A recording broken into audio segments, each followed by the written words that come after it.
আজ ১৬ই ডিসেম্বর মহান বিজয় দিবস। সেই সাথে আমার বড় ছেলেরও আজকে জন্মদিন। তো ২ টা আনন্দ একসাথে হওয়াতে আমরা অবশ্যই একটু আনন্দ করব। তো রবীন্দ্র সরোবরে চলছে বিভিন্ন আয়োজন এবং পিঠা উৎসব। চলো সেখানে চলে যাই এবং কি করলাম সারাদিন সেগুলো তোমাদের সাথে শেয়ার করব। Hello everyone, this is me Mahmuda from Mahmuda's daily blog. বরাবরের মতোই চলে আসলাম নতুন একটা ভিডিও নিয়ে তোমাদের মাঝে। আজকে বিজয় দিবস উপলক্ষে আমার ছেলের যেহেতু জন্মদিন, সন্ধ্যায় আমাদের একটা পার্টি আছে, সেই পার্টিতে অ্যাটেন্ড করব এবং সেই ভিডিওটা তোমাদের সাথে পরে শেয়ার করব। তবে এখন সকাল থেকে দুপুর পর্যন্ত আমি রবীন্দ্র সরোবরে কি মজা করলাম, আনন্দ করলাম সব কিছু তোমাদের সাথে শেয়ার করব। চলে আসলাম রবীন্দ্র সরোবরে। 4 দিনব্যাপী এই পিঠা উৎসব চলছিল রবীন্দ্র সরোবরে, বাট আমি একদিনও আসতে পারিনি। তবে আজকে লাস্ট ডেট ছিল, তাই আর মিস করলাম না। সকাল সকাল চলে আসলাম, যেহেতু সকাল থেকে দুপুরে একটু ফ্রি আছি, তাই ভাবলাম আমি এটা অ্যাটেন্ড করে যাই এই প্রোগ্রামটাতে, আর তোমাদের সাথে সব কিছু একটু করে শেয়ার করি। এখানে বিভিন্ন ধরনের মুরুলি ছিল, এখানে কিন্তু ওরা ভাত ছিল। আর সবগুলোর মধ্যে না আমি বুঝতে পারলাম না কেন যেন একদম, দেখো এগুলো কিন্তু মৌমাছি, কোনো মাছিও না পোকাও না, পুরো মৌমাছি। মনে হচ্ছে মৌচাক থেকে মৌমাছিটা কাটলে যে অবস্থা হয় ঠিক সেরকম। ওরাই বলছিল যে এটা ফ্রেশ একদম, অনেকে এবার কিনেও নিচ্ছিল, বাট আমার না দেখে আর কিনতে ইচ্ছে করলো না। মেলায় ঘুরে ঘুরে কিন্তু এসব জিনিস দেখতে ভালো লাগে, খেতেও ভালো লাগে। তো আমি পুরোটা স্টল ঘুরে যে জিনিসটা খুঁজছিলাম, চাপড়ি পিঠা, এটা আমার কেন যেন এত খেতে ইচ্ছে করছিল। ঠিক আমি ঘুরতে ঘুরতে অনেকগুলো স্টলের পর একটা স্টলে পেয়ে গেলাম।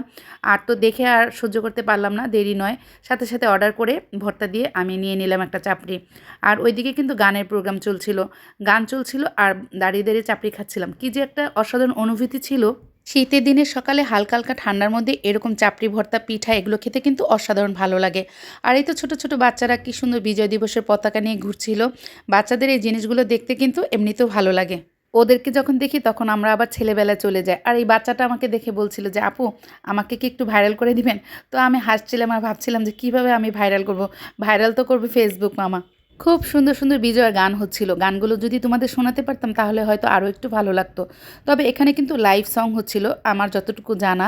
এই সংগুলো দিলে হয়তোবা কোনো সমস্যা হতো না পেজে, তারপর আমি কোনো রিস্ক নিতে চাচ্ছি না, তাই আমি আর গানগুলো দিলাম না। তো ঘুরতে ঘুরতে গান শুনতে শুনতে এদিকে দেখে গেলাম যে মোমো, কালকে থেকে আমার মোমোটাও অনেক খেতে ইচ্ছে করছিল। তো এই দুইটা জিনিসই আমার খুব খেতে ইচ্ছে করছিল, চাপড়ি ভর্তা আর মোমো, দুইটা জিনিসই আমি এখানে পেয়ে গেলাম। তো আমি নিয়ে নিলাম।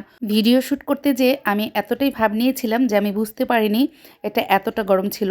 একটা মোমো পুরোটাই আমি একদম মুখে দিয়েছিলাম। মুখে দেওয়ার পরে তো আমি কিছুতেই আর মুখ নাড়তে পারছিলাম না গরমের চোটে। আর সামনে যে ভাইয়াটা দাঁড়িয়ে ছিল ভাবের চোটে, তার সাথে আমি সেভাবে করে বুঝতেও দেইনি তাকে যে আমার অনেক গরম লেগেছে মুখে, আমি এই জিনিসটা আর খেতে পারছি না। তো কোনোরকমভাবে ম্যানেজ করে আমি জিনিসটা খেয়ে নিয়েছিলাম। তবে আমি যেরকম মোমো পছন্দ করেছি সেই রকম মোমো কিন্তু এটা ছিল না। আর এইদিকে গানের তালে তালে কিন্তু এখানে 2টা মেয়ে বাচ্চা ছিল, ওরা খুব সুন্দর করে ডান্স করছিল। অনেকক্ষণ ধরেই দেখছিলাম যে ওরা এখানে ডান্স করছিল। আমি একা একাই আজকে গিয়েছিলাম এখানে, কি করব, সাথে যদি কোনো সঙ্গী না পাই তাহলে নিজের বিনোদনের জন্য, নিজেকে একটু আনন্দ দেওয়ার জন্য একাই ঘুরতে হয়। তো এই বাচ্চা মেয়েটার না এই ফুল বিক্রিটা করতে দেখে আমার খুবই মায়া লেগেছিল। অনেকক্ষণ ধরেই ও বলছিল যে কিছু ফুল নিয়ে যান কিনে। তো ফুল আর কিনে কি করব, কাকেই বা দেবো, শুধু শুধু ফুলটা কিনে নষ্ট করব। তা এমনিতেই ওকে আমি কিছু টাকা দিয়ে দিলাম। মেলা মানেই তো নাগরদোলা আর দোলনা থাকবেই। তো এখানে সব বাচ্চারা এবং বড়রাও উঠে অনেক আনন্দ করছিল। সব কিছু ঘুরে দেখলাম, ভালোই লাগলো আজকের সকালটা। এখন বাসায় চলে যাব, যেহেতু সন্ধ্যার দিকে আরেকটা পার্টি আছে, তো সেটার ভিডিও তোমাদেরকে পরে দেখাবো। এখন আজকের মতো এখানে বিদায় নিয়ে নিলাম। আল্লাহ হাফিজ, টাটা।